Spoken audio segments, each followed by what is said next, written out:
اور ان کا کہنا یہ ہے کہ صرف چند 100 مقدمات کے لیے نئی عدالت کے قیام کا کوئی جواز نہیں ہے۔ یہ وہی موقف ہے جو پی ٹی آئی کے حامی وکلاء اپنا رہے ہیں۔ جے یو آئی نے یہ بھی تجویز دی ہے کہ آئینی مقدمات کے لیے سپریم کورٹ کا 5 رکنی بینچ بنایا جا سکتا ہے۔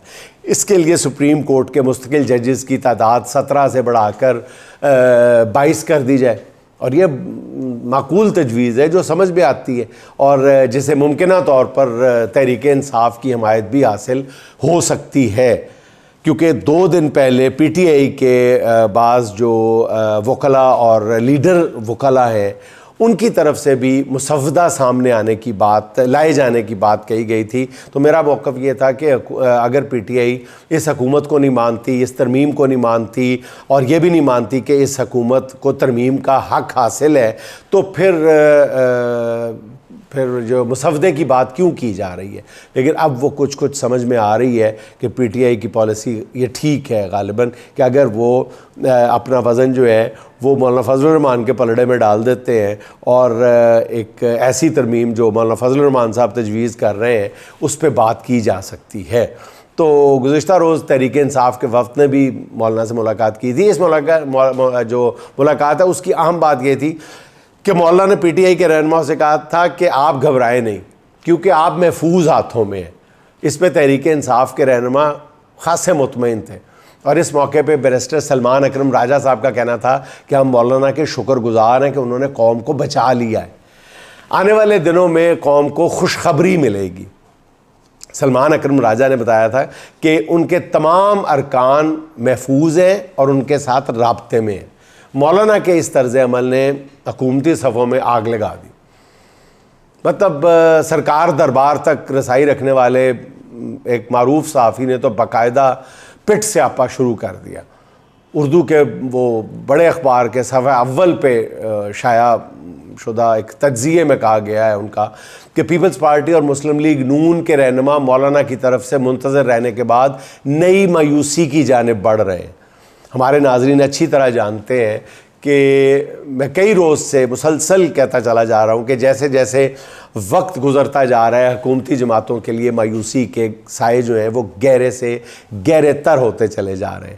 قاضی فائز عیسیٰ کی محبت میں حکمرانوں نے ہر آئین اور ہر اخلاقیات کو پس پشت ڈال دیا تھا، مگر جس طرح سچی محبت میں وصال ممکن نہیں ہوتا، اسی طرح قاضی اور حکومت کی سچی محبت بھی وصل سے کوسوں دور نظر آ رہی ہے۔ اس میں تازہ ترین خبر یہ ہے کہ سننے میں آ رہا ہے کہ قاضی فائز عیسیٰ نے فیملی سمیت 29 اکتوبر کو لندن کی ٹکٹ بھی کٹوا لی ہے۔ اب دروغ بر گردن راوی، اگر قاضی صاحب کو اچھی خبر مل گئی تو ٹکٹیں کینسل، اور اگر اچھی خبر نہ ملی تو پھر قاضی صاحب گئے لندن۔ اچھا ناظرین، برسبیل تذکرہ میں اچانک میرے ذہن میں آ رہا ہے کہ ابھی 2 روز پہلے جب اسی خبر کو ہم ڈسکس کر رہے تھے، ایک ایسے سیاسی کارکن کے ساتھ جن کو کچھ عرصے تک مریم نواز صاحبہ کی سوشل میڈیا ٹیم میں کام کا موقع ملا، اور مریم نواز صاحبہ نے ان کو اپنی سوشل میڈیا ٹیم کا اس لیے حصہ بنایا تھا کہ ان کو یہ بتایا گیا تھا کہ یہ عمران خان کی سوشل میڈیا ٹیم کا بھی حصہ رہے ہیں، حالانکہ وہ نہیں رہے تھے، وہ نوجوان نہیں رہا تھا، لیکن انہوں نے بہرحال وہ 2-4 دن غالباً 1.5-2 ماہ سوشل میڈیا جو چلا رہے مریم نواز صاحبہ کا جو سیل چلا اس میں کام کا انہیں شرف ملا تھا اس نوجوان کو، اور وہ بتاتے ہیں مجھے کہ ہر دوسری تیسری بات کے بعد مریم صاحبہ ان سے یہ پوچھتی تھیں کہ وہ لوگ کیا کرتے تھے۔ کہتے ہیں جب کوئی تصویر بنوانے لگتی تھی، کوئی وہ ٹویٹ کرنے لگتی تھی، جب وہ کوئی ویڈیو بنانے لگتی تھیں، سوشل میڈیا پہ کوئی پوسٹ کرنے لگتی تھیں، تو وہ مجھ سے ضرور یہ پوچھتی تھی کہ وہ لوگ کیا کرتے تھے۔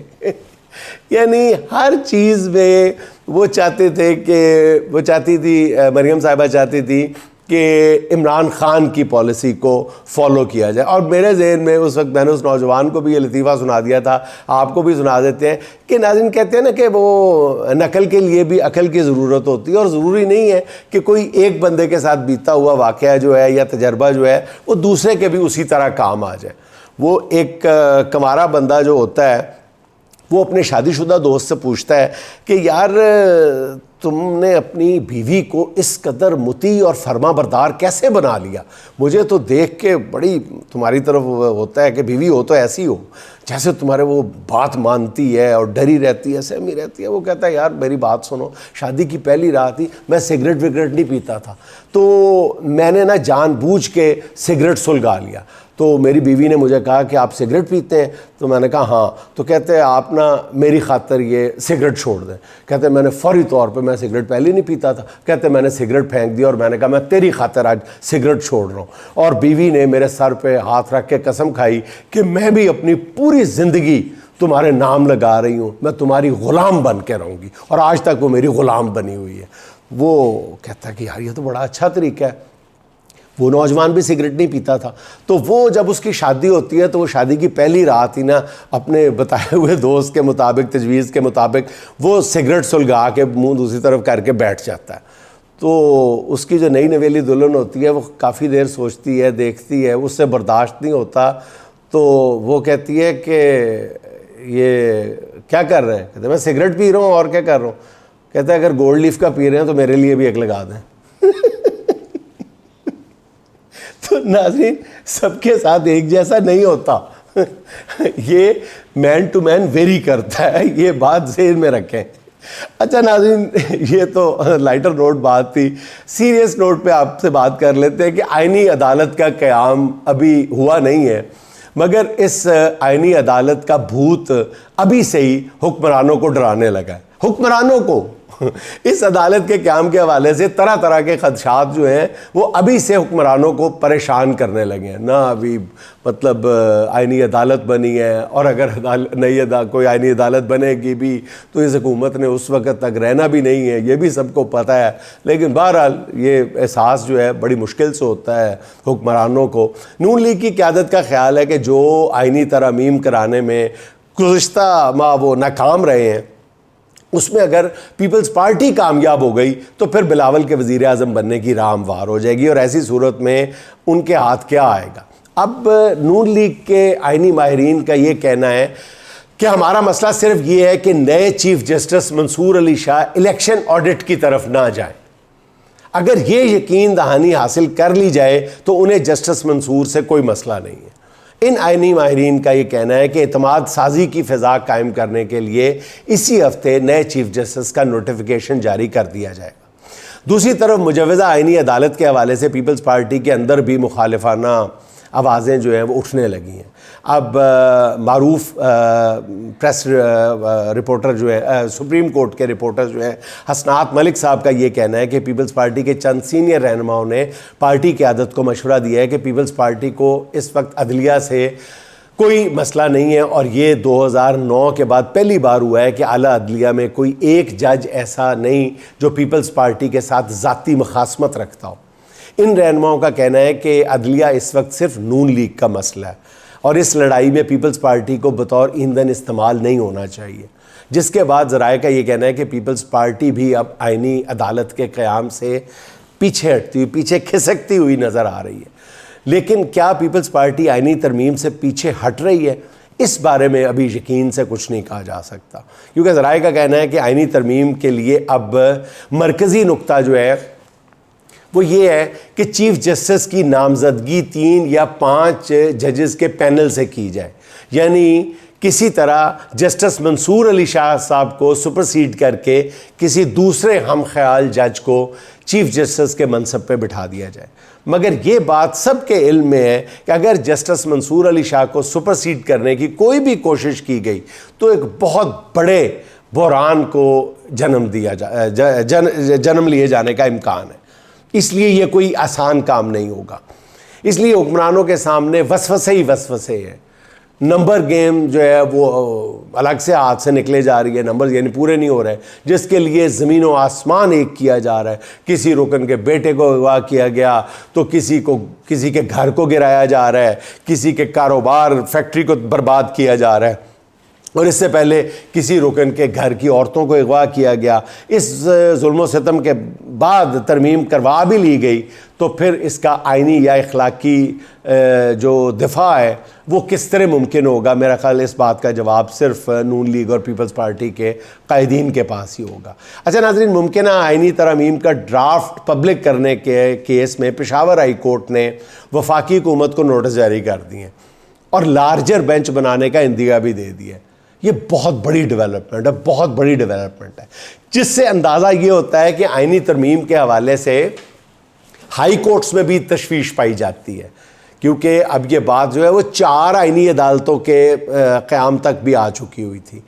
دوسری طرف لاہور ہائی کورٹ میں دائر ہونے والی اسی طرح کی درخواست کی سماعت کے دوران وفاقی حکومت کی جانب سے عدالت کو بتایا گیا ہے کہ ابھی آئینی ترمیم کا کوئی ڈرافٹ موجود ہی نہیں ہے، ابھی تو صرف سیاسی جماعتوں سے مشاورت چل رہی ہے، تو یہ سمجھ سے بالاتر ہے کہ درخواست گزار آخر کیا ریلیف مانگ رہے ہیں۔ یہ بڑی دلچسپ صورتحال ہے جس میں وکلاء نے حکومت کو الجھا کے رکھ دیا۔ اسلام آباد ہائی کورٹ میں بھی مصطفیٰ نواز کھوکھر صاحب نے اس طرح کی بالکل ایسی درخواست ایک دائر کر دی ہے، جس پر رجسٹرار نے پہلے اعتراض لگائے تھے، مگر پھر چیف جسٹس عامر فاروق نے اعتراضات کو مسترد کرتے ہوئے کل اس کیس کی سماعت کل کے لیے مقرر کر دی ہے۔ اچھا، مجوزہ آئینی ترمیم پر دائر کی جانے والی درخواستوں پہ جس طرح 3 ہائی کورٹس کی جانب سے رد عمل آیا ہے، اسے پروفیشنل وکلاء کی بہت بڑی کامیابی قرار دیا جا رہا ہے، کیونکہ ذرائع کا کہنا ہے کہ جس طرح پشاور ہائی کورٹ نے اس کیس میں لارجر بینچ بنانے کا اندیا دیا ہے، اگر وہاں سے کوئی فیصلہ آ گیا تو پھر اس فیصلے کا توڑ کرنے میں اتنا وقت لگ جائے گا کہ قاضی صاحب کی رخصتی پکی ہو جائے گی۔ اور ان ترامیم کا اصل مقصد یہی ہے کہ کسی طرح قاضی صاحب کی ریٹائرمنٹ کا وقت قریب لایا جائے، اور 25 اکتوبر کے بعد کے حالات دیکھے جائیں گے۔ اچھا ناظرین، حکومت کی طرف سے ایک عجیب و غریب کھیل کھیلا جا رہا ہے جو کم از کم اس خاکسار کی سمجھ سے بالاتر ہے، یعنی کوئی کام نہیں ہو پا رہا، کوئی کام کسی شعبے میں ہو نہیں پا رہا، لیکن مسلسل ڈھول پیٹا جا رہا ہے معاشی ترقی شروع ہونے کا، معاشی بدحالی کے خاتمے کا۔ یعنی ایک طرف تو یہ حکومت چاہتی ہے، نون لیگ میں اسپیشلی کہوں گا، کہ وہ یعنی ہر طرح ایسا کام کرنا چاہتی ہے کہ جس سے یہ تاثر ملے کہ اب جو ہیں وہ اندھیرے چھٹ چکے ہیں، بس اب روشنی ہی روشنی ہے۔ جب ان کے جانے کا وقت آ گیا تو وہ یہ تاثر دے رہے ہیں، اپنے ہر بیان میں چچا بھتیجی ایک ہی رٹ لگا رہے ہیں کہ جی اقتصادی ترقی کا سفر شروع ہو گیا، اقتصادیات اب دیکھیے گا، پتہ نہیں اقتصادی اشاریے کون سے انہوں نے گھڑے ہوئے ہیں۔ ناظرین، آپ خود دیکھیں اپنے ارد گرد، اپنے محلے میں، اپنی ورک پلیس پہ، کہیں پہ آپ کو معاشی بدحالی کا خاتمہ نظر آ رہا ہے؟ دور دور تک نظر آ رہا ہے۔ بجلی کے بلوں سے لے کے آٹے دال کے بھاؤ تک کہیں پر آپ کو بہتری کی رمق بھی نظر آ رہی ہے۔ لیکن یہ نون لیگ کی چالاکی اور بہت پرانا یہ حربہ ہے کہ وہ ایک ہی وقت میں اپنے 3-4 امپریشنز قائم رکھنا چاہتی ہے۔ ایک طرف وہ یہ بھی چاہتی ہے نون لیگ جو ہے کہ وہ اپنا ایک یہ ظلم اور جبر کا جو تاثر ہے حکومت کا رٹ کے نام پہ، حکومتی رٹ کے نام پہ، وہ بھی قائم رکھے، اور دوسری طرف جمہوریت نوازی کا طبلہ بھی آہستہ آہستہ بجاتی رہے۔